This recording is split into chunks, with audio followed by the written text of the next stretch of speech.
INEAF Hablando, tu espacio para descubrir más sobre el ámbito jurídico y legal.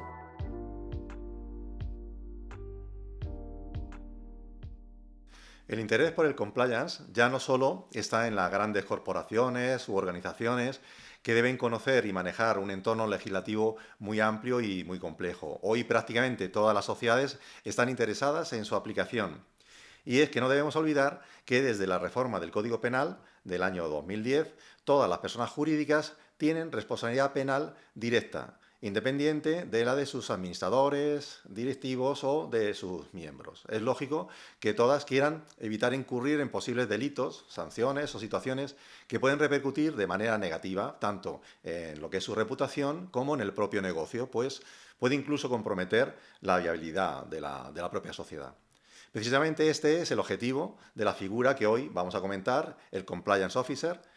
En este seminario queremos dar respuesta a algunas preguntas, como por ejemplo, ¿qué delitos puede cometer una persona jurídica? ¿Cuál es su responsabilidad? ¿Cómo se puede exonerar? ¿Qué es un programa de cumplimiento normativo? O, por ejemplo, ¿qué requisitos se deben dar para ser Compliance Officer? ¿Cuáles son sus funciones? Pues bien, para intentar aclararnos todas estas dudas, nos acompaña hoy Miguel Ángel Torres, licenciado en Derecho por la Universidad de Granada. Ha sido magistrado titular del Juzgado número 5 de Marbella y de lo Penal en Granada. Y en la actualidad es magistrado de la Audiencia Provincial de Málaga en la sección con sede en Melilla. Antes de nada, bienvenido, Miguel Ángel. Muchísimas gracias por acompañarnos.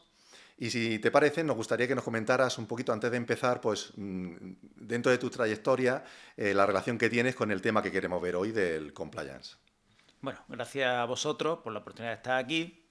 Y mi relación con el compliance, con la responsabilidad de personas jurídicas, es más como estudioso del derecho penal que como práctico, puesto que no tenemos muchas sentencias ni muchos asuntos que lleguen a los tribunales donde se analice la responsabilidad penal de las personas jurídicas. Entonces, como estudioso, pues tengo inquietud por analizar el tema de la responsabilidad de las personas jurídicas desde el punto de vista del nuevo derecho penal. No es el derecho penal de toda la vida, de los robos, de los asesinatos, de los delitos clásicos, sino el nuevo derecho penal, entonces centrándome en temas como el blanqueo de capitales o como la responsabilidad de las personas jurídicas, que creo que es el futuro del derecho penal también. Estupendo. Pues sí, mira, si te parece, para empezar, quizá un punto de partida directo sería casi definir un poco qué es el Compliance Officer, porque hay mucha gente que es una figura un poquito, vamos a decir, nueva, pues si nos puede definir así, a grandes rasgos, qué es. El Compliance Officer o el oficial de cumplimiento en las personas jurídicas es la persona responsable de que exista una ética en la empresa, en primer lugar, y que se cumplan las normas legales. La responsabilidad de personas jurídicas es un aspecto que está íntimamente relacionado con el compliance, pero no es exactamente lo mismo. La responsabilidad de personas jurídicas desde el punto de vista penal es importante, pero el compliance es mucho más. No es solamente que evitar delitos, que sería la principal finalidad, puesto que esto se regula en el Código Penal, someramente en el Código Penal, sino también que introducir una cultura ética en la empresa, que los consumidores y los ciudadanos estén más tranquilos y, en definitiva, pues que las empresas funcionen mejor. Entonces, el oficial de cumplimiento es el encargado en la empresa de la supervisión, de la vigilancia y del control del compliance. Entonces, entiendo que esta supervisión y control que estás comentando estará directamente relacionada con la responsabilidad de la empresa. ¿Desde cuándo está regulada esta responsabilidad penal, digamos, de la persona jurídica? ¿Desde cuándo está regulada en nuestro ordenamiento? ¿Y cuál fue el motivo, digamos, por hacer esa regulación?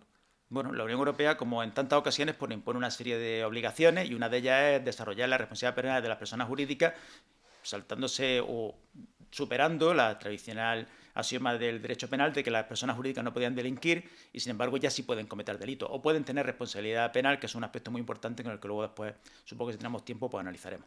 Entonces se introduce en el año 2010 con la Ley 5/2010 de 22 de junio de reforma del Código Penal y luego después se desarrolla con posterioridad con la Ley 1/2015 de 30 de marzo, donde se introducen nuevos aspectos y se intenta desarrollar sobre todo el tema del compliance, con el defecto que arrastramos de que, como es una normativa penal, puesto que está en el artículo 31 bis y siguiente del Código Penal, pues no tenemos una normativa civil o mercantil que desarrolle esta figura, por lo tanto tenemos que acudir un poco a lo que nos dicen esos pocos artículos con los que tenemos y además acudir a la legislación mercantil, a la legislación civil para completar la figura del compliance, que se irá desarrollando jurisprudencialmente también.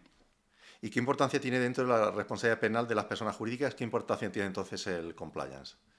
El compliance es fundamental. El compliance es la esencia de la responsabilidad de personas jurídicas. Yo creo que la responsabilidad de personas jurídicas giraría, por un lado, en el modelo de cumplimiento, el modelo compliance, que en España se llama modelo de organización y gestión según el Código Penal, y después la persona responsable del compliance, que es el oficial de cumplimiento. Por lo tanto, el compliance es fundamental en la responsabilidad de las personas jurídicas junto con el oficial de cumplimiento. Y tenemos que pensar que, según la posición que adoptemos respecto a la responsabilidad de las personas jurídicas, pues el compliance será fundamental o no. Entonces aquí existen dos teorías que después podemos profundizar si tenemos ocasión. Una que dice que existe una responsabilidad directa de la persona jurídica, es decir, los actos que cometan los representantes de la persona jurídica o los empleados en el ejercicio de sus competencias responde directamente a la persona jurídica, con lo que ahí el compliance pasaría a un segundo plano y simplemente sería un elemento exonerador.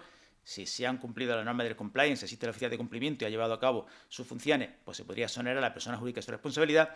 Y hay otra teoría, que es la que ha impuesto la jurisprudencia del Tribunal Supremo, que dice que no, que el centro o el núcleo de la responsabilidad de personas jurídicas está precisamente en el compliance, que no se cometería el delito o no existiría responsabilidad de las personas jurídicas si el compliance está hecho adecuadamente. Si la persona jurídica cumple sus obligaciones, aunque sus representantes o sus empleados cometan el delito, pues la persona jurídica no tiene ninguna responsabilidad. Partiendo que hay que diferenciar, y no intentaré no extenderme más la respuesta, que hay que diferenciar la responsabilidad de persona física y la responsabilidad de persona jurídica. Una es la responsabilidad de persona física que actúa en nombre de la sociedad, que como representante tendrá su responsabilidad penal, y otra cosa es la responsabilidad de la persona jurídica, que es independiente de la persona física. ¿Y qué consecuencias puede tener para la persona jurídica esta responsabilidad penal que estamos hablando? Es decir, ¿qué penas, digamos, se le pueden imponer a una persona jurídica? Bueno, las penas que se ponen a imponer a las personas jurídicas se regulan en el artículo 33.7 del Código Penal, y la primera es la multa. Una multa en proporción al perjuicio que se causa o simplemente proporcional atendiendo una serie de cuotas, y esa es la primera consecuencia, una pena de multa. Evidentemente las personas jurídicas no pueden ir a prisión, podrían ir a prisión sus representantes o los empleados que han cometido el delito, pero a la persona jurídica no se le impone pena de prisión sino de multa. Pero más grave que la multa, que puede ser importante, aunque en España no es como el derecho americano donde la multas a las grandes corporaciones son enormes, en España somos bastante más modestos, pues tiene otra serie de consecuencias que también se regulan en el Código Penal, como pueden ser, por ejemplo, la disolución de la sociedad. Es decir, se puede acordar en sentencia que si se ha cometido un delito y tiene la suficiente gravedad, se disuelva la sociedad, la clausura de los locales de la persona jurídica, la suspensión de sus actividades, estas dos medidas por 5 años, lo que tiene unas consecuencias gravísimas, pero también la inhabilitación para obtener subvención y ayudas públicas durante 15 años, un máximo de 15 años, que también es una gran consecuencia, o la prohibición de realizar las actividades en las que se haya cometido el delito.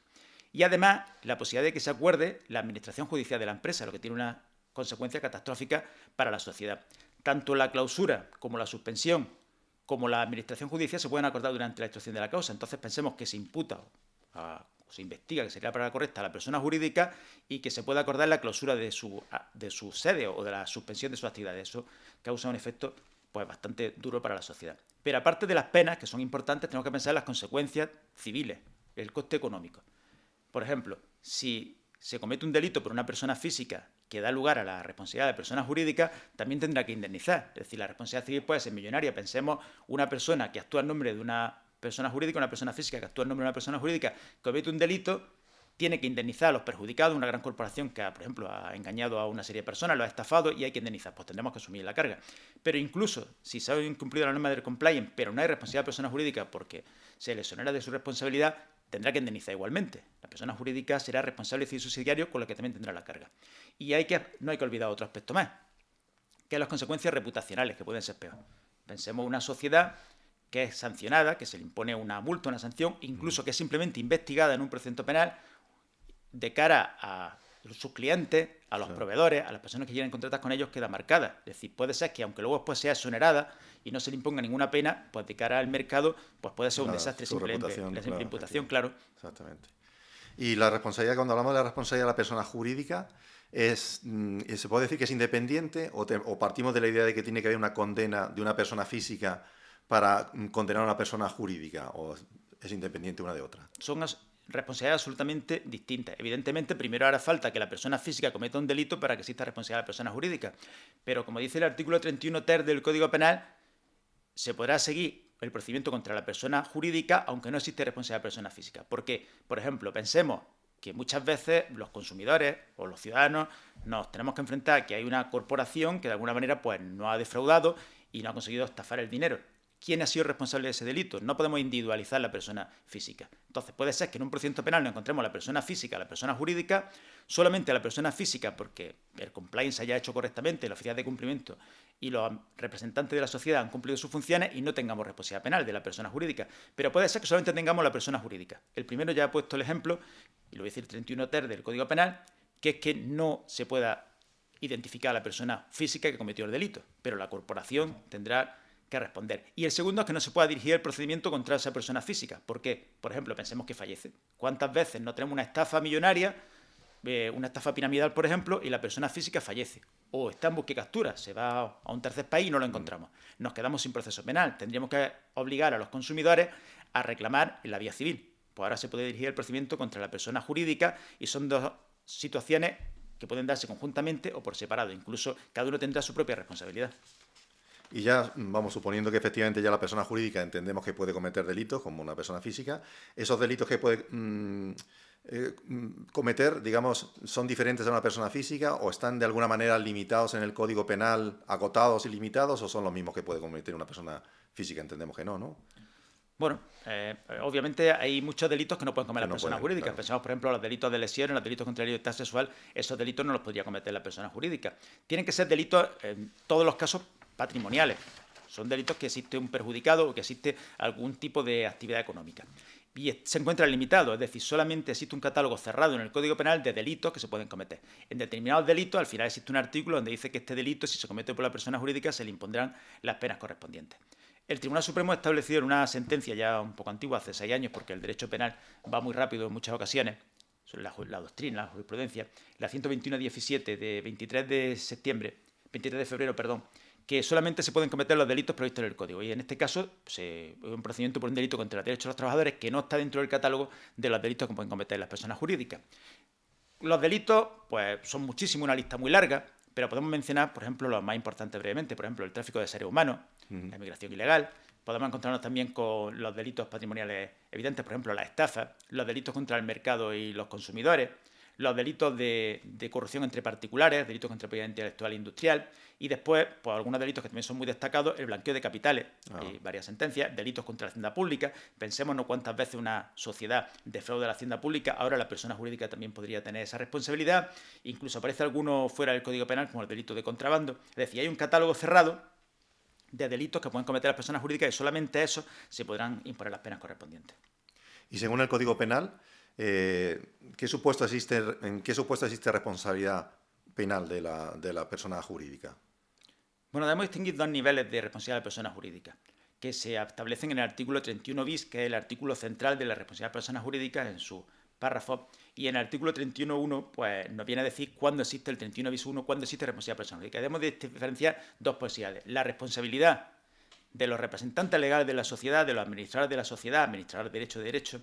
Ahora podemos profundizar sobre el tema si quieres. Vale. Y por otro lado, la responsabilidad de los empleados, pero no responsabilidad de los empleados por sí, como pasa con los administradores, sino responsabilidad de los empleados por no haber cumplido sus deberes de vigilancia, supervisión y control los administradores. Entonces, en el párrafo primero, el 31 bis 1 dice que en los supuestos previstos en este código, sumeramente no voy a reproducir actualmente, pues los supuestos previstos en este código, las personas jurídicas serán penalmente responsables, y dice, de los delitos cometidos en nombre o por cuenta de las mismas, es decir, en nombre de la sociedad, y en su beneficio directo e indirecto, por sus representantes legales o por aquellos que individualmente o como integrantes de un órgano de la persona jurídica tengan la capacidad de tomar decisiones en nombre de la misma o ostenten las facultades de administración y control. Vemos que son la capacidad de los representantes por las decisiones que hayan tomado y que son delictivas.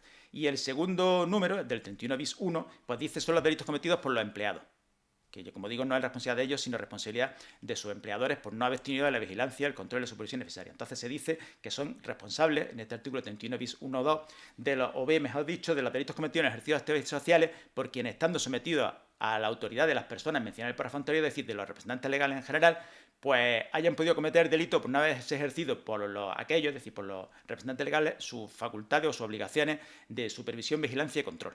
Por lo que la primera es una responsabilidad directa a los administradores, y en el segundo párrafo, en el B, es la responsabilidad por los delitos que cometan los empleados, que no son administradores, por la falta de supervisión de los propios administradores. Y estas obligaciones que comentas, un poco de supervisión, vigilancia y control que se hacen a los empleados y demás, ¿es igual para todas las empresas? O sea, ¿o depende del tamaño de las empresas? ¿O las pymes, digamos, tienen algún tipo de privilegio o una forma más sencilla de hacerla? ¿O es igual para todas? Bueno, las pymes tienen su propia normativa. Tienen un apartado, el apartado tercero del artículo 331 bis 3 en concreto, que dice que las pymes o las sociedades de pequeñas dimensiones, que es como lo llama el Código Penal, pues tienen menos requisitos, es decir, se le imponen unos requisitos que son menores. Entonces, dice que entre las obligaciones que se imponen a las personas jurídicas, pues si son pymes, no se le impone, por ejemplo, la necesidad de tener nombrado directamente un compliance officer, es decir, un oficial de cumplimiento, sino que el cargo de oficial de cumplimiento, o las funciones, mejor dicho, del oficial de cumplimiento, las puede ejercer el propio órgano de administración. Pensemos en una sociedad pequeña que tiene muy pocos trabajadores, 5, 10 trabajadores, no podemos imponerle que tenga un oficial de cumplimiento, sería un cargo. Después, si quiere, analizamos también la posibilidad de que sea no una persona física, sino una persona jurídica la que ejerza este cargo y que tenga varios trabajadores, o que una sociedad pueda dedicarse a varias empresas. Pero en principio, las personas jurídicas de pequeñas dimensiones, pues están exentas de tener que nombrar un compliance officer, sino que pueden tener un oficial, pueden el administrador ejercer este cargo. ¿Cuáles son estas sociedades? Pues tenemos que acudir a la normativa mercantil. Y según el artículo 258 de la Ley de Sociedad de Capital, pues tendremos que son aquellas que su activo durante 2 años consecutivos no cumplan dos de estas condiciones, o cumplan, mejor dicho, 2 de estas condiciones. Que su activo no supere los 11.400.000 euros, creo, que la cifra anual de negocio no supere los 22.800.000 euros y que el número de trabajadores no supere los 250. Si 2 de esas condiciones se dan, no tendrá que tener este administrador. Claro, pensemos que 250 trabajadores, por ejemplo, en Granada hay muy pocas sociedades que lo tengan. Pero claro, también habría que pensar si es una sociedad muy pequeña que tiene 5 trabajadores, como decía, el administrador lo puede hacer. Pero pensemos en una sociedad que tenga varias franquicias o varios establecimientos, por ejemplo, varios bares y una sociedad que tenga a lo mejor 50 o 60 trabajadores o 100 trabajadores. Eso es más común. Ahí el propio administrador tiene que encargarse de tener estos conocimientos, es decir, le estamos imponiendo a la persona jurídica, aunque eso daría tema para otro seminario, le estamos imponiendo las obligaciones de saber de prevención de riesgos laborales, de saber de temas fiscales, de prevenir el blanqueo de capitales. Al final al administrador le obligaríamos a que hiciera varias carreras y tampoco consiste en eso. Entonces podría ser más práctico contratar una persona. Estupendo. Estamos hablando desde el principio de la responsabilidad de las personas, la responsabilidad penal de las personas jurídicas, pero también supongo que habrá, como en todas las responsabilidades, habrá algún tipo de sanciones, ¿no? Entiendo que si de los delitos que puedan cometer, por tanto los representantes legales como los administradores o incluso los empleados subordinados, habrá algún tipo de exenciones que se puedan regular también, ¿no? Que estén reguladas también. Sí, eso es una pregunta muy interesante porque es el kit de la cuestión al final. Claro. Que es hasta qué punto son exención de la responsabilidad, porque esto aparece regulado en el artículo 31 bis, en el párrafo segundo. Ya hemos visto que el 1 A y B eran los supuestos de responsabilidad, que ya lo hemos desarrollado, y el 3 son las pequeñas jurídicas, pequeñas dimensiones, y en el 2 y en el 4 se establecen respectivamente lo que se llaman exención de la responsabilidad. Y da 4 posibilidades en el 2, y en el 4 se refiere precisamente a los empleados. En el número 2 se refiere a la exención por los delitos cometidos por los representantes, y en el número 4 por los empleados por no haber ejercido el administrador de su responsabilidad. Entonces, en el número 4 establece 4 posibilidades de exención que tienen que darse, o de atenuación si no se dan todas ellas o no se da alguna en completo, pero claro, habría que plantear si son exención o no, y 2 de ellas se refieren al propio programa de cumplimiento normativo, el plan de ordenación y gestión, y los otros 2, como podemos ver y analizar a continuación, se refieren al oficial de cumplimiento. Entonces, la primera que se dice es que el órgano de administración se quedará exenta de la responsabilidad si el órgano de administración ha adoptado y ejecutado con anterioridad a la comisión del delito, pues con eficacia un modelo de organización y gestión que incluya las medidas de supervisión, vigilancia y control. ¿Para qué? Es decir, este modelo, el plan de cumplimiento, el plan de ordenación y gestión, para prevenir la comisión de los delitos que se hubieran cometido con anterioridad o para evitar de forma significativa los riesgos de su comisión. Es decir, tiene que tener un plan de cumplimiento bien desarrollado, que con eso también podemos ir posteriormente, o supongo que iremos posteriormente, pues sobre este plan de cumplimiento. El segundo se refiere directamente, aunque no lo menciona directamente con ese nombre, al oficial de cumplimiento.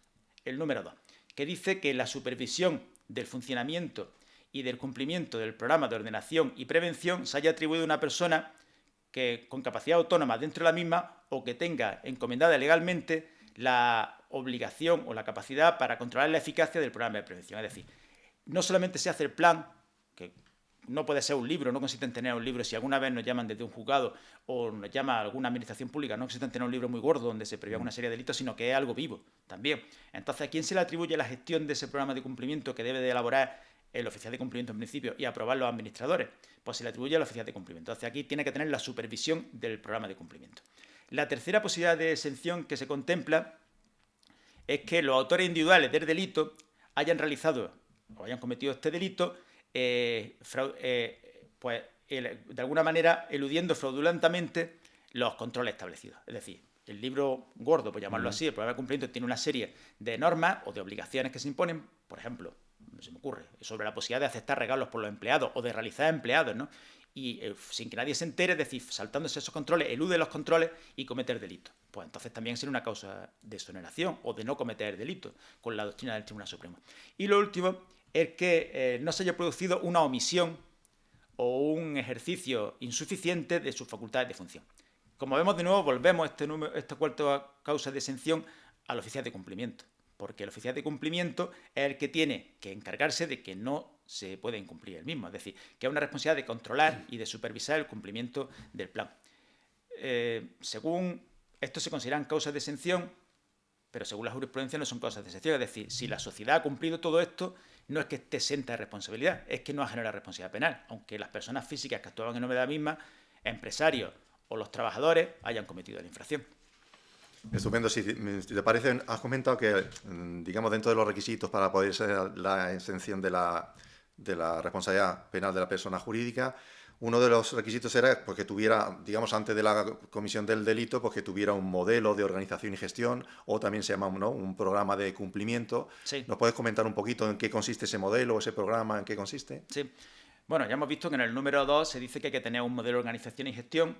No lo he dicho expresamente, pero el número 4 es el que se contempla la exención por los representantes de empleadores y también obliga a tener ese modelo de cumplimiento. Es decir, no existe ninguna diferencia de la responsabilidad ni otro tipo, simplemente que no tendrían que tener los demás requisitos.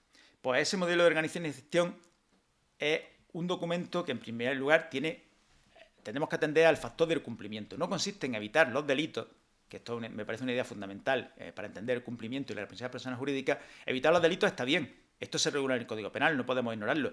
Pero el Código Penal o la Unión Europea o las tendencias actuales nos llevan más allá, ¿no? Entonces, el modelo de cumplimiento, el programa de organización y gestión, que es como se llama en España, además va dirigido no solamente al cumplimiento normativo, es decir, a cumplir las normas, a que se cumplan las regulaciones, a que las sociedades se ajusten a la legalidad, sino también tiene un factor ético, que es introducir la ética en la empresa, que las empresas funcionen correctamente con arreglo a las normas del mercado y sin saltarse esa ética. Es decir, se trata de proteger a los consumidores, a los ciudadanos, a los clientes, etc. Y por otra parte, esto nos llevaría a prevenir el delito también. Es decir, evidentemente están dirigidas a prevenir el delito y también a prevenir todas estas irregularidades, todos estos problemas que se pueden dar luego para los consumidores. Esto es un área muy extensa, entonces se puede completar pues, con la normativa que tenemos civil, mercantil y de otro tipo. Por ejemplo, si tenemos que prevenir el blanqueo de capitales, que hay muchas empresas que pueden ser utilizadas para el blanqueo de capitales, una es más difícil, otra es más fácil, por ejemplo, pensemos en transportistas, etcétera, pues tendremos que completarlo con la normativa de prevención del blanqueo de capitales, la Ley 2010 de 28 de diciembre de prevención del blanqueo de capitales y prevención del terrorismo. Entonces, tendremos que acudir a la normativa sectorial para poder elaborar este código de ética de la empresa, podríamos llamarlo así. Y este programa de cumplimiento, o el libro gordo, como le llamas tú, se tiene que redactar de alguna manera. Es decir, podemos decir que existe algún modelo oficial, alguna plantilla, o va a depender un poco también de cada organización, de cada actividad, va a ser diferente y cada uno va a tener que adaptarse, digamos, a sus necesidades. No existe un modelo oficial. Pensemos que el legislador en el año 2010 introduce la responsabilidad de personas jurídicas, en el 2015 la desarrolla, pero la desarrolla en el Código Penal. No hay una normativa ni unas normas de conducta o obligaciones que tiene que tener. Entonces es algo que se tiene que redactar por cada sociedad o por cada sector adaptado a sus necesidades. Entonces lo primero es que tiene que estar por escrito. Tenemos que tener un libro gordo o menos gordo según la entidad de la sociedad donde se digan las normas que se tienen que cumplir para que la sociedad funcione correctamente desde el punto de vista ético y de prevención de los delitos. Y este libro, que tiene que estar por escrito, no consiste en copiar. Es decir, no podemos tener un manual que simplemente llegue allí algún día, nos llamen desde el juzgado, nos llame la fiscalía o la administración nos llame y saquemos un manual que hemos copiado de otra empresa que no sirva para nada. Es decir, tiene que ser un libro que esté adaptado a las peculiaridades de la empresa.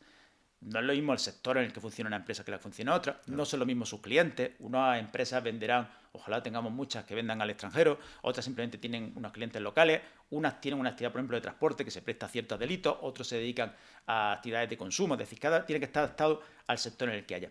Pero sí que, y esto lo ha establecido la jurisprudencia del Tribunal Supremo, en general, no solamente respecto a la responsabilidad de personas jurídicas, que es que este modelo de organización y gestión, el programa de cumplimiento normativo, como se llama en español, pues tiene que evitar que se cometan los delitos. Entonces hay una sentencia, por ejemplo, por citar alguna, la 136-18 de 28 de junio, que nos dice, es un asunto de minería de carbón, que si la empresa hubiera tenido en su momento un programa de cumplimiento normativo, se habría evitado esto, se habrían evitado los posteriores delitos. Lo que no solamente tiene importancia desde el punto de vista, por ejemplo, medioambiental, que son delitos que también afectan a la responsabilidad de personas jurídicas, sino también pensamos en el coste que tiene para la administración que se cometan estos delitos y, por ejemplo, para la administración de justicia. El esfuerzo que es que se podían prevenir si las propias organizaciones regularan y disminuyeran con ello la prevención, la posibilidad de que se cometan delitos. Bien, has dejado claro que el programa de cumplimiento que tienen que llevar las empresas pues, va a depender un poco de su actividad y el sector en el que trabajen y demás, pero entiendo que tendrán que tener a lo mejor un contenido o unos elementos básicos. ¿Nos puedes comentar un poquito el contenido, cómo puede ser? Sí, el legislador solamente da algunas pinceladas. En el artículo 31 bis, esta vez en el número 5. Y simplemente apunta el mismo contenido que tiene que tener el programa de cumplimiento normativo, que sería mucho más amplio. Así, podemos simplemente destacar algunas notas en el 31.5 bis, que no voy a repetir literalmente, porque me siento incapaz de hacerlo, y entonces pues establece 6 características. Dice, en primer lugar, que debe de identificar las actividades en que se puedan cometer el riesgo. Como hemos dicho, no leemos una empresa de transporte que, por ejemplo, puede encontrarse que se utilice para el tráfico de drogas, que una empresa que se dedique a la venta de productos electrónicos a consumidores. Los riesgos son diferentes, tiene que identificar los riesgos. En segundo lugar, tiene que establecer los protocolos o procedimientos para que tiene que tomar la formación de la voluntad de la empresa, es decir, la toma de decisiones, la ejecución, es decir, a qué parámetros tiene que atenerse la toma de decisiones, cómo tienen de formularse para que no se cometan delitos. En tercer lugar, debe disponer un modelo para la gestión de los recursos financieros para prevenir, es decir, esto cuesta dinero, prevenir los delitos. Tiene que haber un departamento o una serie de personas que se encarguen de prevenir estos delitos y tiene una serie de gastos, es decir, que hay que tener previstos los recursos que se destinan a lo mismo. Después también debe de la obligación de informar al oficial de cumplimiento, esto es muy importante, que es uno de los pocos párrafos en los que se menciona, más o menos de la figura, informar de todas aquellas eventualidades, todos aquellos problemas que pueden surgir en la empresa para que puedan corregirse. El oficial de cumplimiento no puede estar en todo, también necesita información por parte de la empresa o de terceros. Después también debe de establecer un sistema de responsabilidad disciplinaria e investigación de los delitos en el fondo, pero responsabilidad es decir, ¿qué tenemos que hacer cuando detectamos una conducta delictiva o una conducta aparentemente delictiva? Tenemos que callarnos, tenemos que taparlo, tenemos que investigarlo, en definitiva. Entonces tiene que imponer cómo se tiene que investigar esos delitos, qué conducta se tiene que seguir, los trámites, etcétera. Luego pues podemos ir sobre eso si analizamos o cuando entremos a analizar la responsabilidad del oficial de cumplimiento. Y por último, debe de realizar una verificación periódica del sistema. ¿Por qué? Esto también me parece importante. Esto no es algo muerto, es decir, el libro gordo, como lo llamábamos, el modelo de organización y gestión, no es algo que dure para siempre. ¿Por qué?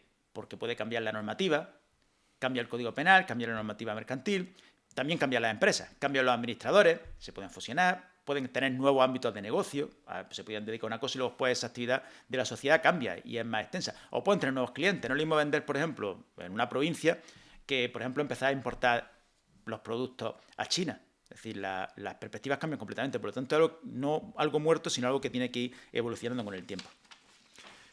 Como ya conocemos un poquito mejor lo que es el programa de cumplimiento, me gustaría retomar una pregunta que te hice al principio y es, bueno, la importancia que tiene este programa de cumplimiento de cara a evitar la responsabilidad penal de la persona jurídica. Si lo puedes desarrollar un poquito más. Sí, antes lo he apuntado. Es un tema muy interesante. Creo que es donde se ha centrado la dogmática penal y el tema de actualidad. Y no es un tema simplemente teórico, sino un tema que tiene una gran importancia práctica. Había dos posiciones, como he dicho al principio. Una primera posición que era considerar que la responsabilidad de personas jurídicas era directa y vicarial, que es el término correcto, derivada de que la persona física, que era o la representante o los empleados por falta de supervisión cometían el delito y eso generaba la responsabilidad de personas jurídicas. Esa era la primera posición, que era la posición que defendió en su momento en la circular 1.16 la Fiscalía del Estado. Sin embargo, el Tribunal Supremo, en unas sentencias posteriores, en una muy famosa, que es la 154-16 de 29 de febrero, que como es de 29 de febrero, lo conocemos popularmente como la bisiesta. Este año, por cierto, es bisiesto. Queda poco. Pues la sentencia bisiesta adoptó una posición diferente, ¿no? El ponente era José Manuel Maza Martín, que fue general del Estado y que desgraciadamente fallecido. Pues, y consideró que no. Primero, que dice que las personas jurídicas, igual que las personas físicas, tienen los mismos derechos. Es decir, tienen derecho a la presunción de inocencia, tienen derecho a defenderse y tienen derecho a que la acusación tengan que probar su responsabilidad. Por lo tanto, no basta con que se transmita la responsabilidad de la persona física a la persona jurídica por el simple hecho de que el delito lo ha cometido el representante legal, sino que habrá que acreditar que ha existido una omisión por su parte. Entonces, lo primero que menciona la sentencia es que tienen los mismos derechos. Y en segundo lugar, pone que el núcleo de la responsabilidad de persona jurídica está en el programa de cumplimiento normativo. Es decir, no es una responsabilidad directa por el simple hecho que los administradores o los trabajadores cometan un delito, sino que el cumplimiento normativo es lo fundamental, es el núcleo de la responsabilidad de persona jurídica. Entonces, el programa de cumplimiento que es uno de los dos pilares en los que se apoya la responsabilidad, y el oficial de cumplimiento, no es que exoneren a la responsabilidad de personas jurídicas, sino que tenemos que encontrar que haya existido un defecto. Es decir, que en referencia a lo que hemos visto antes de los requisitos del artículo 31, pues si no existe un programa de cumplimiento normativo, si el oficial de cumplimiento no cumple sus funciones, si el delito se ha cometido sin eludir fraudulentamente los mecanismos que tiene, o si no se ha verificado, es decir, no se cumple ese programa de cumplimiento, pues existirá la responsabilidad. Pero que hace falta que el programa no exista o que no se esté cumpliendo sus funciones por el oficial de cumplimiento. No simplemente el hecho de que la persona jurídica cometa el delito. Esta era la posición mayoritaria del Pleno. Existía una posición minoritaria, que era la posición que defendía el actual presidente del Tribunal Constitucional, Conde Pumpido, que defendía que no, que el Código Penal lo que dice es que la responsabilidad habla de exención y que, por lo tanto, la responsabilidad de personas jurídicas se generaría automáticamente siempre que el delito se cometa en los supuestos previstos en el artículo 31 bis A, los representantes, o 31 bis B, por los empleados, sin necesidad de que el programa de cumplimiento normativo no sea correcto o que el oficial de cumplimiento no haya cumplido sus funciones. Se ha arraigado la primera posición, la que hemos dicho de la sentencia mayoritaria, que dice que el núcleo de la responsabilidad de personas jurídicas está en el compliance y el oficial de cumplimiento. Si estos cumplen sus funciones, no es que esté exenta responsabilidad, es que no existe delito. Y esto se ha reflejado en sentencias posteriores. Podemos citar, por ejemplo, una posterior, que es la 221-16 de marzo, que el ponente es el presidente de la Sala Penal del Tribunal Supremo, Manuel Marchena, que vino a la misma posición. Es decir, la responsabilidad de las personas jurídicas deriva de que haya existido por su parte no ya un delito cometido por sus representantes legales o por sus empleados, sino que se hayan infringido las normas del compliance. Es decir, el programa de cumplimiento no cumple su función o el oficial de cumplimiento tampoco ha cumplido su función. Esos son los dos ejes de la responsabilidad de personas jurídicas en la actualidad. Y una pregunta que se me ocurre también, ya una persona jurídica que tiene ya, vamos a decir, implantado su programa, programa, digamos, de cumplimiento, ¿cuándo debería demostrar esa sociedad que ese programa de cumplimiento que tiene es válido para exonerarle de cualquier delito? ¿Lo tiene que hacer? ¿Hay algún momento determinado? ¿Hay que esperar al juicio? ¿Se puede hacer antes? ¿O hay algún momento en que lo tenga que demostrar? Esto también tiene relación con la pregunta anterior y con el papel que demos al programa de cumplimiento y al oficial de cumplimiento. Si admitimos la postura que dice que la responsabilidad de las personas jurídicas es directa, inmediata, cuando la persona física en las condiciones previstas, es decir, el representante legal que actúa por un nombre de la sociedad en su beneficio directo e indirecto y que es la capacidad de toma de decisiones, o los empleados, por el defecto de supervisión, cometen el delito, se generaría responsabilidad de personas jurídicas. Eso nos llevaría a que hubiera que ir a juicio para apreciar la causa de exención. Igual que con las personas físicas, cuando se comete un delito y la causa de exención se acreditarían en el juicio, pues con las personas jurídicas ocurriría lo mismo. Es decir, sería el momento del juicio en que tendríamos que entrar a valorar si el programa de cumplimiento era correcto y si el oficial de cumplimiento ha hecho sus funciones. Pero si seguimos la otra posición, la mayoritaria, la que sigue la jurisprudencia del Tribunal Supremo y que ya está bastante asentada, el eje de la responsabilidad de personas jurídicas está en el cumplimiento normativo, no en el delito de la persona física, que es un elemento necesario, pero no suficiente. Ahí tenemos que mirar el cumplimiento normativo. Por lo tanto, no hay delito si no se acredita que la empresa no cumple sus funciones de cumplimiento normativo de compliance, hablándolo directamente. Por lo tanto, tendríamos que anticiparnos en el momento, es decir, tendríamos que acudir a un momento anterior, al momento de la imputación, cuando la persona jurídica, conforme a los requisitos del artículo 409 bis y del 119 del enjuiciamiento criminal, que son los que regulan la imputación de la persona jurídica, que tiene que nombrar un representante, que puede ser el propio compliance officer, pues en ese momento sería el momento de la imputación. Deberíamos de comprobar desde el principio si tiene ajustado a derecho su plan de cumplimiento y la papel del officer. Y si no, en ese estado inicial de la investigación, antes de llegar a juicio. Así no tendríamos que llegar a juicio. Todo un poco introducir que se pudiera llegar a la introducción del principio de oportunidad y que tuviera derecho a negociarse y a analizarse la situación durante la fase de instrucción. Esto es muy positivo, primero, porque si llegamos a la conclusión de que no existe responsabilidad de personas jurídicas, no tenemos que llegar hasta el juicio, con lo que conlleva para coste para la empresa, reputacional, por ejemplo, ni para la propia administración de justicia. Y por otra parte, pues nos evitamos todos esos procesos, todos esos costes, y la propia empresa se reforzaría el papel que le da el compliance. ¿Por qué? Porque si a la empresa le imponemos que con el compliance directamente, pase lo que pase, vaya a juicio, pues tendría menos interés en defenderse desde el principio.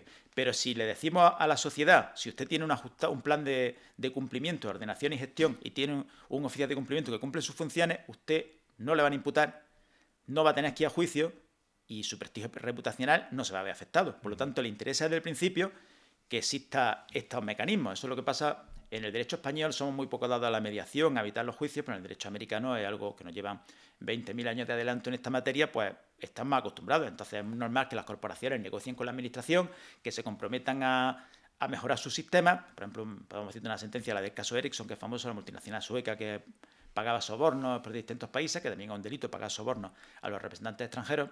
Pues se llegó a un acuerdo, se le impuso sanción y se comprometió a reforzar su programa de cumplimiento normativo y a colaborar con la administración. Tenemos que potenciar que las empresas que se ven en este tipo de delitos se vean favorecidas por colaborar desde el principio con la administración. Si te parece, mira, como hemos comentado ya un poco lo que es la responsabilidad penal de las personas jurídicas en una primera parte, hemos visto ahora mismo ya lo que es el programa de cumplimiento, nos podemos centrar ahora ya en la figura del compliance officer, por ver un poquito, delimitarlo, esta figura en nuestro ordenamiento. ¿Dónde está regulada? La primera pregunta sería, ¿dónde está regulada en la ley esta figura del compliance officer? Bueno, lo primero es que no vamos a encontrar ese nombre en ningún sitio, ni en inglés, Sí. ni como compliance, ni como compliance, ni vamos a encontrarlo de ninguna de esas maneras. Es decir, no lo encontramos. Y solamente tenemos 4 menciones en el artículo 31 a este oficial de cumplimiento. Y ya la hemos visto, simplemente la recuerdo. Cuando dice en el 31 bis 2 que el órgano de administración, en el artículo 31 bis 2, sí, cuando dice que la supervisión del funcionamiento y el cumplimiento del programa de organización y prevención se atribuye a una persona con poder autónomo dentro de aquella con capacidad de decisión, pues nos está hablando del compliance officer. Luego después también se dice que no se haya producido el delito, en el número 4 también, en las causas de exención, aparece que no se ha producido el delito por la omisión o la falta de cumplimiento de sus funciones por parte del compliance officer.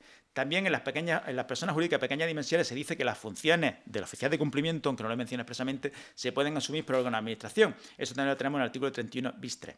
Y después también lo encontramos en el artículo 31 bis 5, como lo hemos dicho, los requisitos del programa de cumplimiento, cuando dice que una de las funciones que se impone o uno de los contenidos que debe tener es la obligación de informar al oficial de cumplimiento sobre las eventuales infracciones que haya. Es decir, esas son las únicas veces donde podemos encontrar una referencia a lo que en definitiva es el oficial de cumplimiento. Y la función, yo entiendo que la función del compliance officer dentro de lo que es el programa de cumplimiento de la empresa y además está clara, pero digamos tiene también repercusión en lo que es el resto de la gestión empresarial, digamos de una manera global en la empresa. Sí, con el tiempo, ahora mismo quizás no esté muy implantado, pero con el tiempo se va a convertir en una figura fundamental. Primero, porque, como decíamos, tiene un deber de prevención de delitos. Es decir, es la persona encargada de poner un cortafuegos entre estos eventuales delitos y la sociedad, de evitarle los perjuicios económicos, reputacionales que puede tener si alguno de sus representantes o empleados comete el delito. Entonces, esa es la primera función. Pero después también tiene otra función, podemos ver 2 facetas. Una es, desde el punto de vista abstracto, introducir la ética en las corporaciones. Es decir, que las corporaciones funcionen mejor, aunque parezca un valor un poco etéreo, pero bueno, que las corporaciones funcionen mejor y que haya una ética en la forma de funcionamiento de las empresas. Y después también se entiende que si todo funciona correctamente en la sociedad, es decir, existe un canal de denuncias, que después también podemos hablar sobre eso, si existe un canal de denuncias, si funciona correctamente, pues que también el ambiente de trabajo y la seguridad jurídica va a ser mayor. También la seguridad jurídica que se ofrece a los terceros. Pensemos que si una sociedad quiere contratar con otra, pues ahora mismo no es común. Pero si, por ejemplo, pensemos que una determinada cadena de supermercados quiere comprar los productos que realiza un fabricante, ¿no?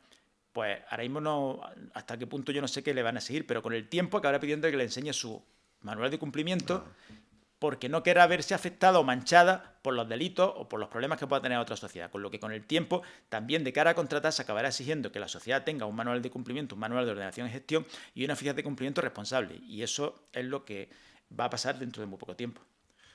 Como comenta, efectivamente, esta figura del compliance empieza a ser, digamos, muy demandada a nivel formativo y mucha gente se plantea, bueno, pues, ¿qué requisitos tengo que cumplir para ser un compliance officer? Es decir, ¿tengo que tener una titulación concreta o tengo que tener algún tipo de acreditación o reconocimiento? ¿Cuáles son las carreras ideales para que yo pueda desarrollar luego esto en mi empresa? ¿O es también en base un poco de, a lo mejor, cuando llevo ya trabajando un tiempo, conozca los objetivos de la empresa, conozco la empresa o me exigen un mínimo de titulación? Bueno, no existe el título oficial de oficial de cumplimiento, no es una titulación reconocida. Con el tiempo sí lo será. Lo que sí me parece es que de cara al futuro es una oportunidad de mercado, un nicho de mercado para encontrar trabajo, es decir, una posibilidad profesional que se va a ir desarrollando. Lo lógico, pensamos, está hablando de aspectos legales, pensaríamos todos, pues un oficial de cumplimiento tiene que saber derecho. Sí, pero no. Es decir, saber derecho siempre es bueno, ¿no? igual que saber de medicina también sería bueno, pero no es suficiente o no es imprescindible. ¿Por qué? Porque hay que saber otras cosas. No vale ser un teórico del derecho, sino que tiene que ser una persona que conozca la empresa, cómo funciona una empresa, porque es mucho más. No es el abogado, el oficial de cumplimiento no es el abogado de la empresa. El abogado de la empresa defiende a la empresa. El oficial de cumplimiento, de alguna manera, persigue los delitos que se cometen en la empresa. Por lo tanto, tiene que ser una persona que conozca la empresa. Y también tiene que conocer el sector. Como he dicho, no es lo mismo una empresa que se dedica a vender leche, por decir algo, a que esté vendiendo productos electrónicos o que venda, no sé, jamones a China. Es decir, tiene que conocer el sector en el que se mueve para poder detectar los problemas. Entonces, también debe ser una persona que tenga capacidad para moverse en la empresa, tenga conocimientos jurídicos, pero como decía antes, a lo mejor no tiene por qué saber derecho expresamente. ¿Por qué? Porque estamos hablando del oficial de cumplimiento, y ahora si quieres podemos desarrollarlo, como una persona física.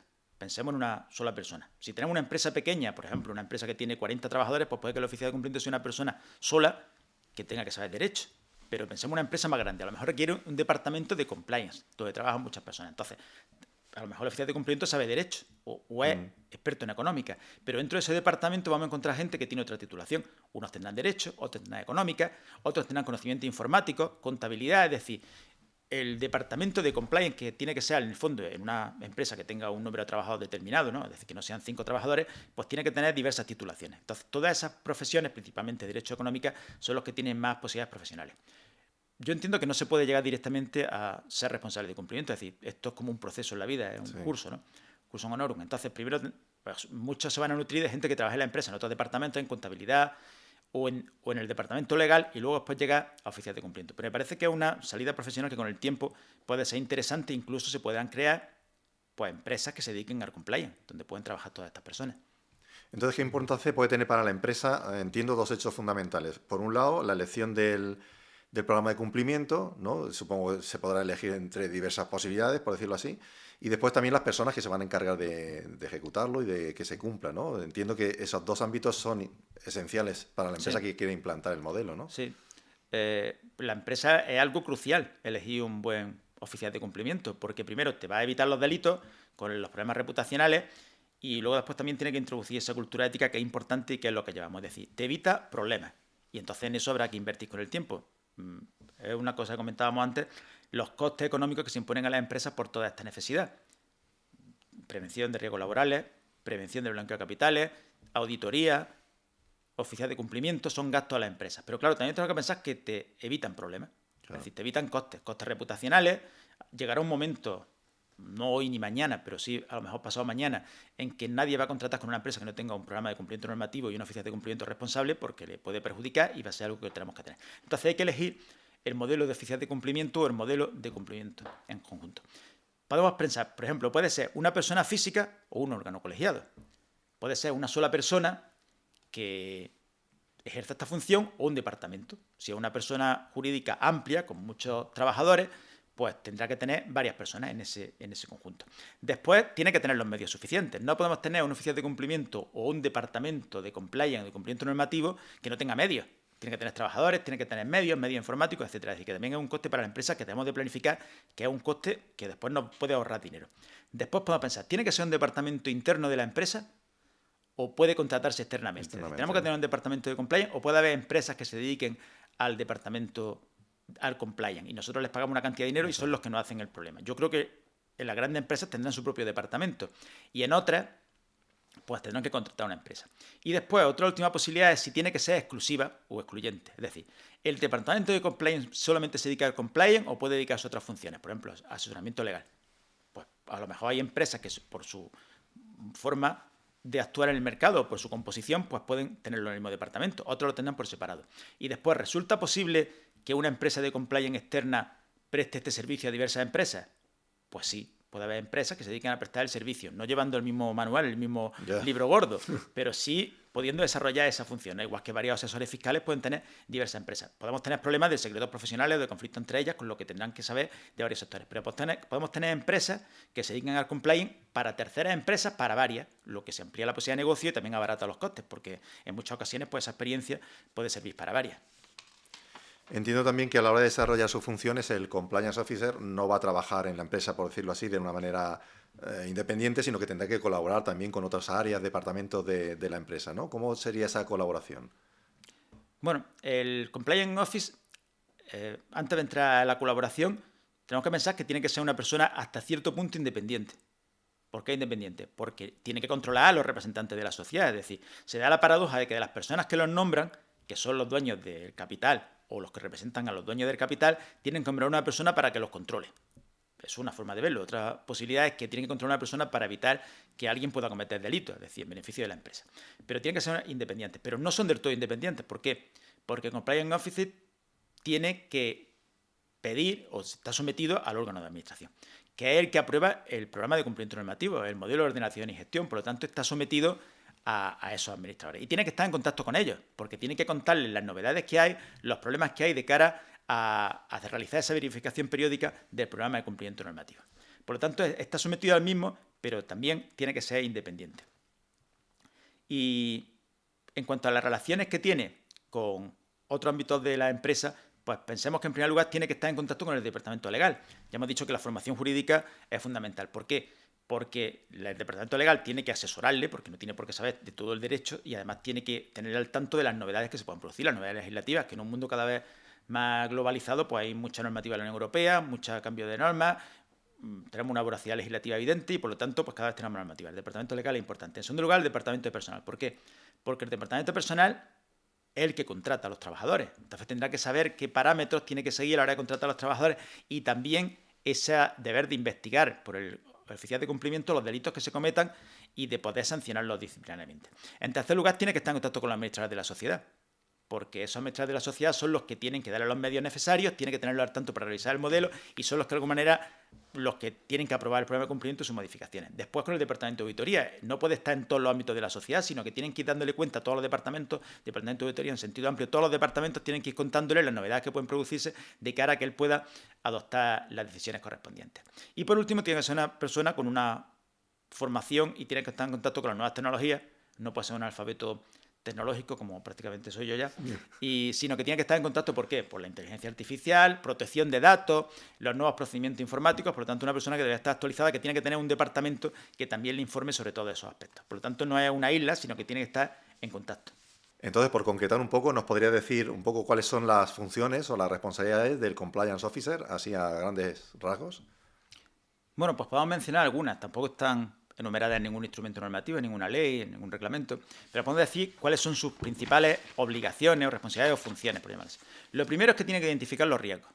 Ya hemos visto antes que depende del tipo de empresa, del mercado, de la actividad a la que se dedique, de la composición, que tendrá unos riesgos u otros, son muy diferentes. Entonces tiene que identificar dónde están los riesgos. Una empresa, como decíamos, que se dedique al transporte va a tener unos riesgos inherentes a su actividad, mientras que otra empresa que se dedique, por ejemplo, a la venta al por menor, pues va a tener unos riesgos diferentes. Entonces, identificar los riesgos. Lo segundo es no solamente quedarse ahí, sino implementar las medidas, anticiparse para evitar que se produzcan esos riesgos y esos delitos. En tercer lugar, tiene que supervisar la actividad de toda la sociedad, es decir, tiene que estar al tanto de la actividad que hay para poder detectar esas posibles situaciones irregulares o delictivas. Por lo tanto, tiene que realizar una auditoría continua de cómo funciona la sociedad para detectar esas conductas. Tiene que hacer un poco de detective o de guardia de las conductas que se puedan producir. Después tiene otras funciones como son la posibilidad de gestionar un canal de denuncia. Es decir, tiene que existir un canal de denuncia donde informantes anónimos, los que quieran, pues puedan facilitar informaciones sobre las conductas irregulares de las que tengan conocimiento. Pueden ser gente de la propia empresa o bien terceros que detectan prácticas irregulares detectivas y con ese canal de denuncia lo gestionan. Después tienen que investigar las situaciones delictivas, es decir, no es policía, pero un investigador de los delitos que se puedan cometer en el seno de la empresa. Tiene que detectarlos, tiene que investigarlos y en su caso comunicarlo a las autoridades. Lo que no puede nunca es ocultarlo, porque si lo oculta podrá dar lugar a su responsabilidad. Por otra parte, también tiene la formación de los trabajadores. Los trabajadores tienen que saberse, no tienen que aprenderse de memoria, pero tienen que saberse lo que dice el programa de ordenación y gestión, ese modelo de ordenación. ¿Por qué? Porque tienen que saber, por ejemplo, y he puesto el ejemplo antes de los regalos, qué regalos pueden hacer, qué regalos pueden recibir para no cometer un delito. Por ejemplo, no se pueden realizar ciertos regalos porque si se realizan, y esto es corrupción entre particulares, si realizan regalos, por ejemplo, a terceros, en beneficio de la empresa, aunque pueden pensarse que es un coste para la sociedad, en el fondo pensemos que está obteniendo, como decía en el artículo 31 bis 1, un beneficio directo e indirecto. Está obteniendo nuevos clientes, aunque está cometiendo un delito de corrupción entre particulares, pues entonces tienen que saber los trabajadores que no pueden realizar esa conducta porque estarían perjudicando a la empresa y están cometiendo el delito. Por otra parte, es la persona de contacto con los administradores de la sociedad. Es otra de sus funciones, tiene que estar al tanto recibiendo las reivindicaciones de ellos y ofreciéndoles los datos.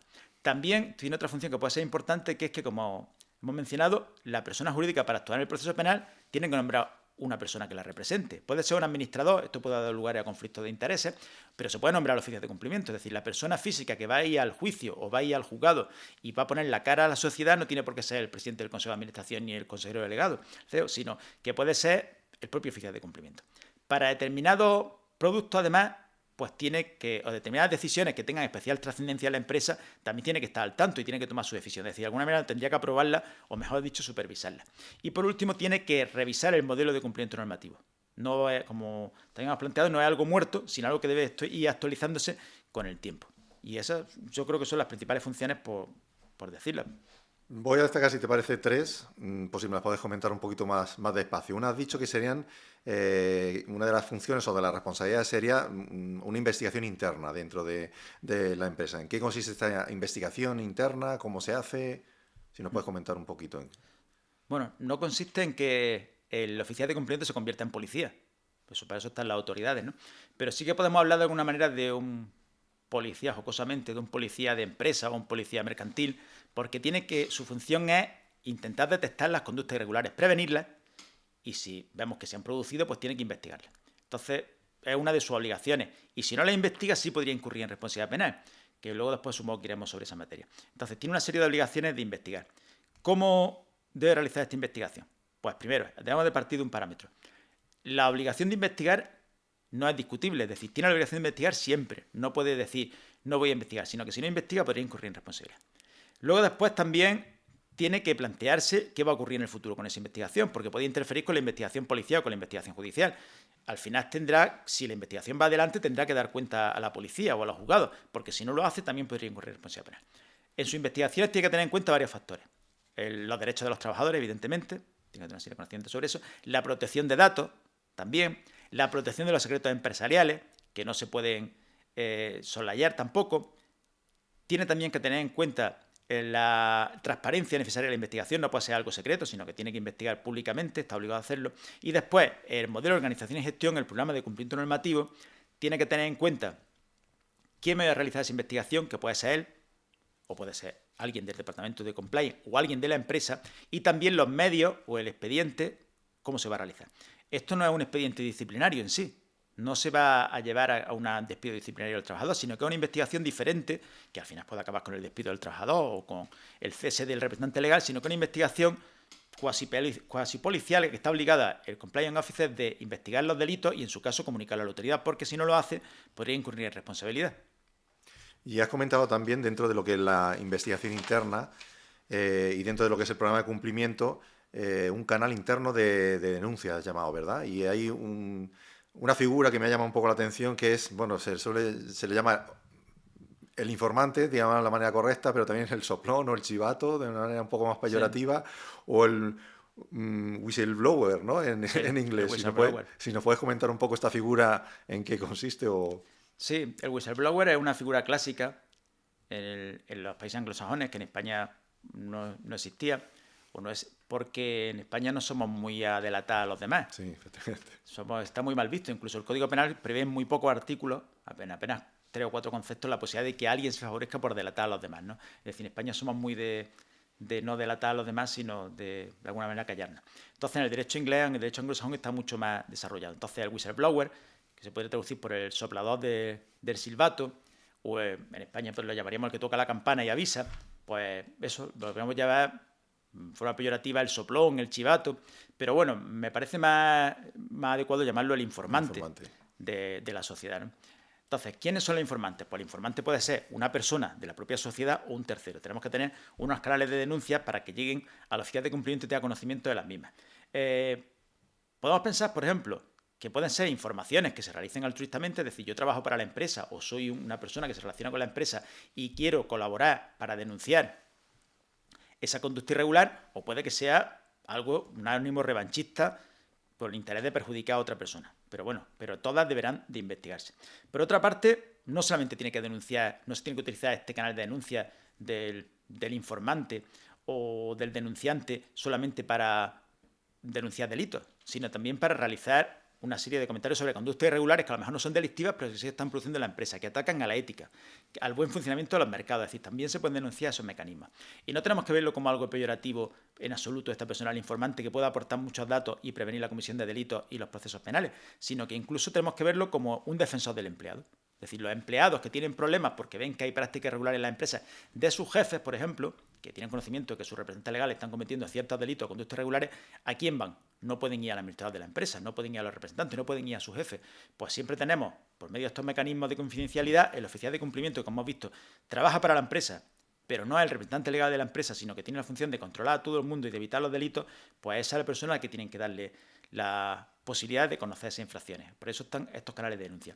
Y también, pues claro, tiene que ser algo transparente, algo que se sepa, y tiene que estar la confidencialidad. No podemos hacer que la persona que denuncia estas conductas rápidamente pueda estar pues, en el disparadero de los representantes legales o de sus compañeros. Tiene que ser algo confidencial. ¿Y esta figura del informante va a estar regulado en el programa de cumplimiento? Sí, es uno de los aspectos que debe estar regulado en el programa de cumplimiento. Y tiene que tener un contenido. Lo primero es que en relación a la formación también sobre el cumplimiento, sobre la ética de la empresa, debemos tener en cuenta que los trabajadores deben de ser informados o ilustrados por el responsable de cumplimiento, por el departamento de compliance, de que tienen la obligación de informar las conductas irregulares que tengan conocimiento. No convertirse en chivatos, pero sí están obligados a denunciar las conductas irregulares de las que tengan conocimiento, porque se lo pone en su programa de cumplimiento. Debe establecer un modelo de cómo se comunican con la empresa, bien con un correo electrónico, con un teléfono, donde los informantes, un buzón de correo, donde se puedan dejar las comunicaciones sobre la empresa, que puede que sean, como he dicho, de buena fe, o puede que sean denuncias simplemente para perjudicar a sus compañeros o los representantes, pero para eso el oficial de cumplimiento, con la confidencialidad, deberá analizarlo. Tenemos que pensar también que debe establecer líneas alternativas. ¿Por qué? Porque si el oficial de cumplimiento no va a sancionar a nadie, simplemente va a llevar a cabo la investigación. Los que sancionarán o los que llevarán a cabo la decisión de comunicar a las autoridades, etcétera, en el fondo van a ser los administradores. Pero si ese informante o denunciante de información sobre los responsables de la sociedad, sobre los representantes legales, podemos encontrarnos con que no puede dar información sobre las propias personas que luego pues, le pueden sancionar. Por lo tanto, habrá que establecer lo que se pueden llamar canales alternativos. Habrá que establecer un canal alternativo para poder denunciar sin que los administradores se enteren, sino directamente al oficial de cumplimiento. Y también sería interesante establecer una línea caliente. ¿Por qué? Porque llega el fin de semana, etcétera, algo inminente que tengo que denunciar porque la infracción, el delito, el pago a lo mejor, o me he enterado de un transporte de droga utilizando nuestros traslados, lo que sea, un paquete, una empresa que se dedica a la paquetería, aquí va droga, lo tengo que denunciar inmediatamente. Entonces tengo que tener una línea caliente donde lo denuncio y que alguien me conteste en el momento. No puedo esperar 3 días a que el paquete haya llegado. Dices, bueno, siempre puedo irme a la policía, pero no tiene que tener el trabajador la obligación o pasar el mal rato de tener que ir a la policía. Para eso está el oficial de cumplimiento y su canal de denuncia. Por otra parte, tiene que garantizarse que se va a garantizar la confidencialidad de la persona, que la persona no se va a conocer qué es lo que ha hecho. Que las personas que denuncien hechos que no son ciertos van a ser sancionadas disciplinariamente. Y también que al informante o denunciante no se le va a imponer ninguna sanción ni va a ser objeto de represalia ni de persecución por parte de los representantes de la sociedad o de sus compañeros por esa labor social que está realizando en beneficio de la sociedad como persona jurídica y en beneficio de la sociedad en general.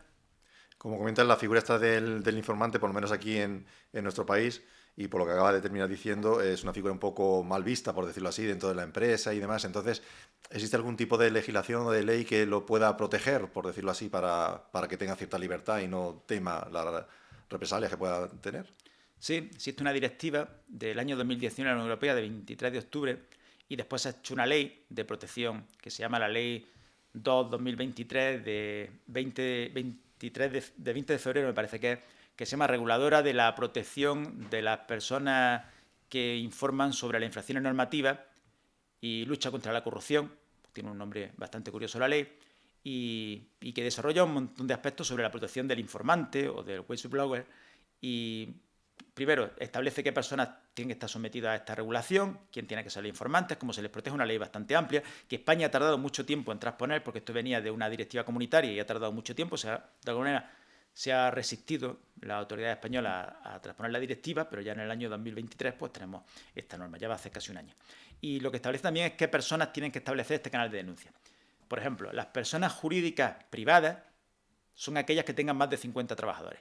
Todas aquellas que tengan más de 50 trabajadores tienen que tener un canal de denuncia obligatoriamente. también los entes constitucionales y las personas jurídicas públicas todas. Pensemos, por ejemplo, universidades, ayuntamientos, corporaciones locales en general, las comunidades autónomas, los organismos del Estado tienen que tener su propio canal de denuncia, donde se puedan comunicar estos datos.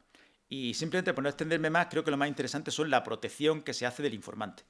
¿Qué mecanismos de protección? Pues se desarrollan en los artículos 35 y siguientes, creo recordar, y yo destacaría, por ejemplo, que la protección llega hasta 2 años después de que se haya producido la denuncia, por lo tanto, hasta 2 años después está protegido con una serie de medidas, y que se considera, existe una especie de inversión de la carga de la prueba, y se considera que si durante ese periodo, después de haber cesado incluso la empresa, o de alguna manera, se toman represalias o actos contra el trabajador, es decir, cualquier perjuicio, se considera que existe la presunción, que admite prueba en contrario, de que es como represalia de su denuncia previa. Y también se prevé que las empresas tienen que tener, nuevo coste, un departamento de apoyo, unas medidas de apoyo para proteger psicológicamente y en todas las materias a los informantes para que no se vean amenazados o puedan verse perjudicados por su denuncia. Otra de las funciones que has comentado dentro de las responsabilidades, digamos, del Compliance Officer ha sido la de formación e información a trabajadores, subordinados.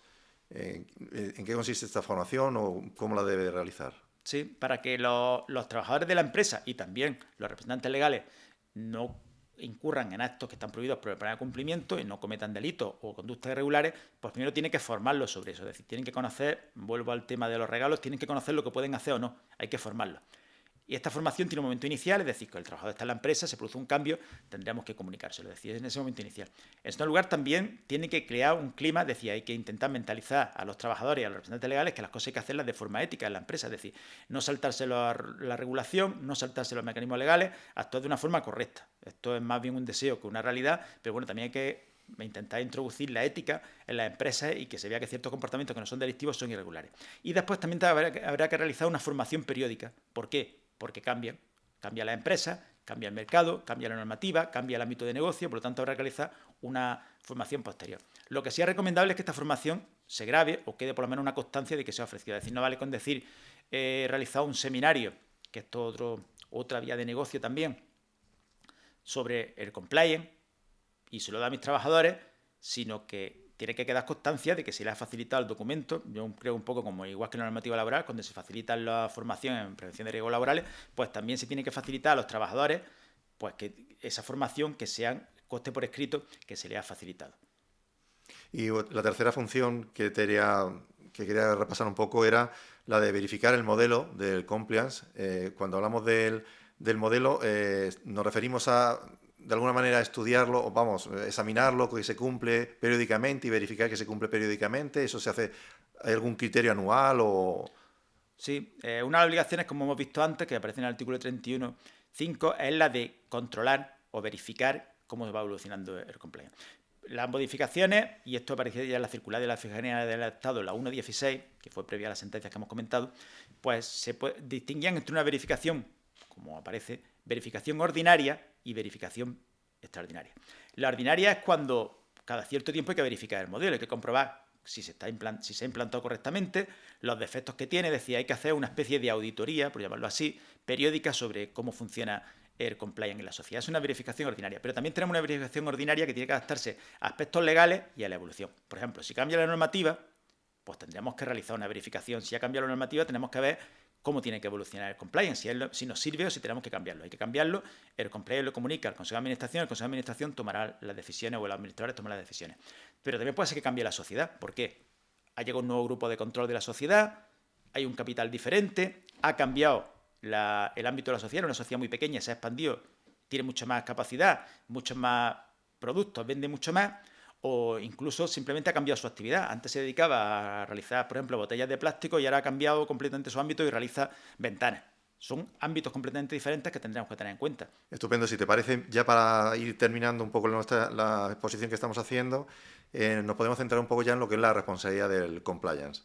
¿En qué momento se puede generar responsabilidad del compliance officer? Bueno, yo distinguiría 3 momentos en los que se puede generar la responsabilidad del compliance.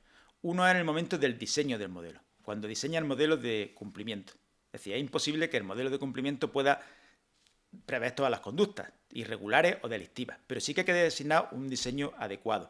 Es decir, tiene que tener un mínimo de estándares de calidad que todavía no está regulado expresamente, pero tiene que tener un contenido, como decíamos antes, no puede ser un corta y pega de otro, es decir, no puedo hacer una fotocopia, le cambio el nombre de la empresa y ya me vale, sino que tiene que tener un mínimo de calidad para poder ofrecer garantía de cara a los tribunales y de cara a la administración. Ese es el primer momento, que el programa de cumplimiento esté bien diseñado. Tiene que ser un libro gordo, pero completo. En segundo lugar, el modelo de la implantación, o el momento, mejor dicho, de la implantación del modelo. No basta con tener el libro gordo encima de una mesa, criando polvo, sino que tenemos que aplicarlo, es decir, hay que aplicar esas consignas que aparecen en el modelo. Es decir, tenemos que desarrollarlo, tendremos que ponerlo en conocimiento de los administradores para que destinen dinero a esa función y cómo hay que hacerlo. Es decir, hay que implantar el modelo, con lo que también puede tener responsabilidad, porque si hemos diseñado un muy buen modelo de compliance, pero después no lo implanto, también la responsabilidad del oficial de cumplimiento por lo menos tendrá que hacer costar la necesidad de la empresa. Y el tercer lugar es el control interno. El tercer momento, cuando se puede generar esa responsabilidad, es el control interno. ¿Por qué? Porque ya hemos visto antes que tiene que verificar el modelo, pero también tiene que comprobar que se aplica correctamente, que se han llevado a cabo lo que dice la normativa, que no se cometen delitos, es decir, tiene que estar al tanto de lo que ocurre en la sociedad día a día, bien estando en las instalaciones o bien por la información que le facilita los distintos comportamientos. Entonces, cuando se diseña el modelo, cuando se implanta y cómo evoluciona, son los tres momentos. Con lo que el oficial de cumplimiento tenía estos tres tipos de responsabilidades, pero hay que pensar que en el fondo él no tiene por qué tomar las decisiones. Es decir, el oficial de cumplimiento está para proponer a los administradores lo que tienen que hacer, pero no es el responsable de las decisiones que se toman en la sociedad, no es el administrador.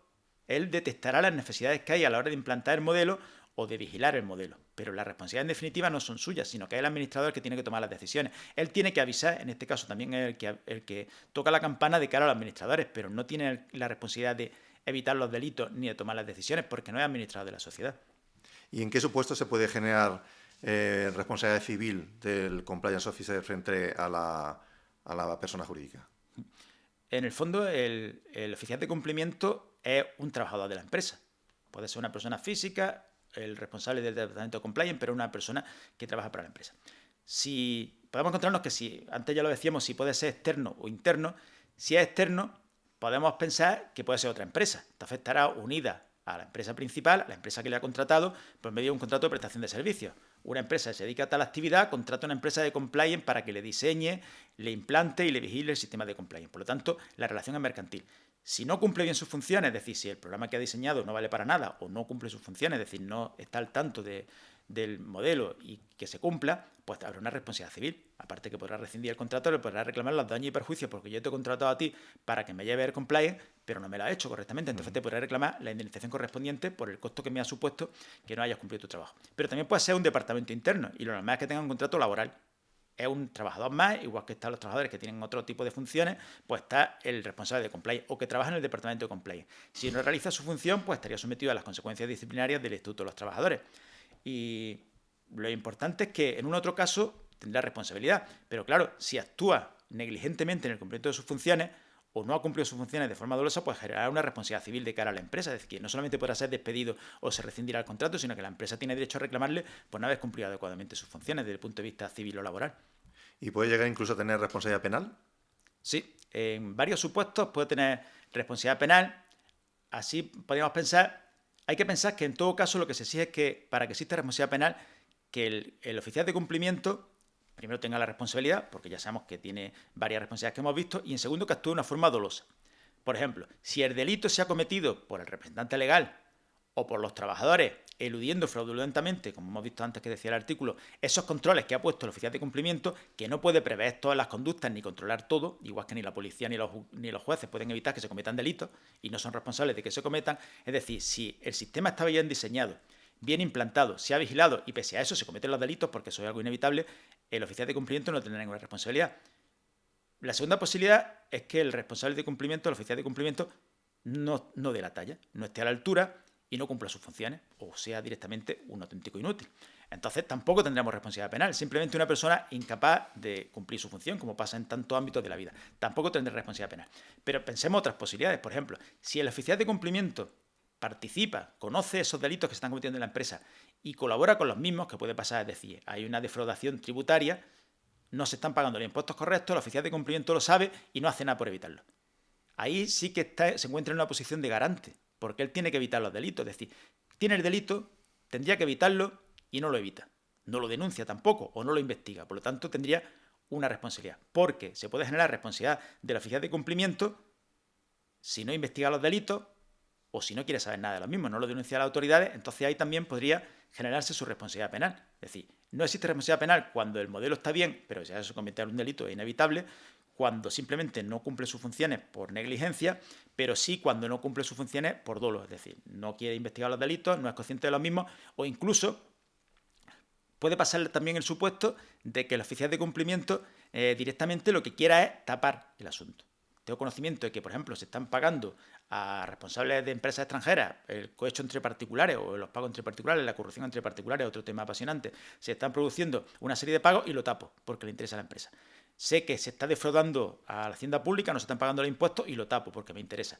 Entonces, en ese caso también tiene responsabilidad, porque no estoy cumpliendo mi función, estoy defendiendo a la empresa y permitiendo los delitos. Es el caso, por ejemplo, de Volkswagen en Alemania, cuando las tasas ecológicas y se comprobó que no se estaban cumpliendo esos parámetros y el responsable de oficial de cumplimiento en Alemania fue sancionado porque había dificultado y dilatado la investigación. Es decir, lo que hacía era no colaborar con la administración ni con la empresa para perseguir esos delitos, sino simplemente lo que hacía era la función contraria. Utilizaba su cargo para evitar que se descubriera, por lo tanto fue sancionado también penalmente y tenía responsabilidad penal. Y ya para terminar, ¿nos podrías poner algún ejemplo de esta responsabilidad penal que estamos comentando del Compliance Officer? Sí, hay varias posibilidades. Yo distinguiría entre los delitos que puede cometer el Compliance Officer y tener responsabilidad penal por acción, por omisión y también por transferencia o como función de garante. Por acción, pues son aquellos delitos que directamente comete como empleado o como responsable del Departamento de Compliance. Pensemos, por ejemplo, que en las investigaciones internas que hemos dicho, el responsable de cumplimiento no puede, para descubrir los delitos, no puede coaccionar a los trabajadores, ni puede amenazarlos, ni puede violar sus comunicaciones, es decir, no puede coger sus ordenadores, sus teléfonos y invadir su intimidad. Eso cometería un delito de descubrimiento y revelación de secretos. Son delitos que comete directamente en el ejercicio de sus funciones, por acción.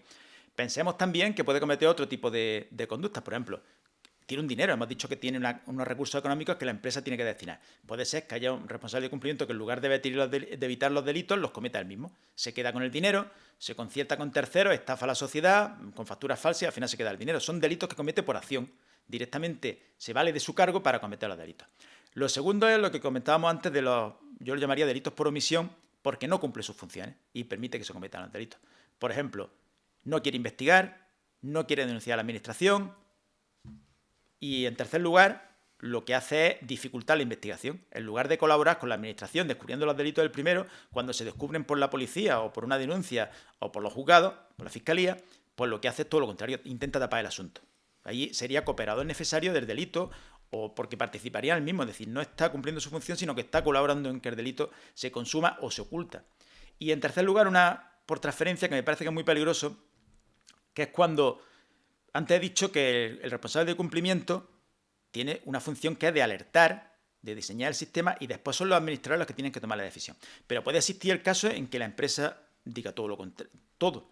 Es decir, te contrato a ti o al departamento para que tú tomes todas las decisiones. Es decir, tú no me dices lo que pasa con el trabajador, sino que tú investigas, tienes conocimiento de las conductas, cambias el sistema y además te encargas de sancionarlo. Es decir, eso es muy peligroso. A mí esa figura no me parecería bien, pero yo contrato una empresa de compliance para que me haga el pack completo, es decir, todo el trabajo. Y entonces ya tiene también responsabilidad porque si yo en ese caso no adopto las medidas precisas, pues también podría incurrir en responsabilidad penal, porque al fin y al cabo soy el único responsable de todo lo que pasa. Me estoy convirtiendo de alguna manera, el administrador me está delegando en mí todas las competencias que tiene, pero es una posibilidad que con el tiempo también se puede implantar. Estupendo, Miguel Ángel. Pues muchísimas gracias por habernos acompañado hoy, por habernos aclarado muchas dudas que teníamos de esta figura del Compliance Officer y esperamos contar contigo en alguna otra ocasión. Muy bien, yo encantado. Agradecerte a ti la invitación, a ENEAF también por la posibilidad de estar aquí. Yo encantado de volver alguna otra vez y espero haber podido colaborar un poco en resolver las dudas sobre esto. Seguro y en analizar este tema que a mí me parece apasionante y bastante novedoso. Estupendo. Gracias. Pues muchísimas gracias. A ti, gracias. Como vemos, la responsabilidad de las personas jurídicas ha hecho que una figura como el Compliance Officer sea una de las más demandadas en las empresas, pues para evitar cualquier tipo de sanción por incumplir con su normativa. Es normal que sean muchas las personas que nos están preguntando por la formación adecuada, que tienen dudas al respecto. Esperamos que con la colaboración de Miguel Ángel, pues todas estas dudas y todas estas preguntas hayan quedado pues muchas más claras. Muchas gracias por habernos acompañado, por el interés que siempre mostráis con nosotros y por este tema en concreto y por la confianza que depositáis en nosotros. Esperamos vernos en alguna otra ocasión. Un saludo y hasta otra.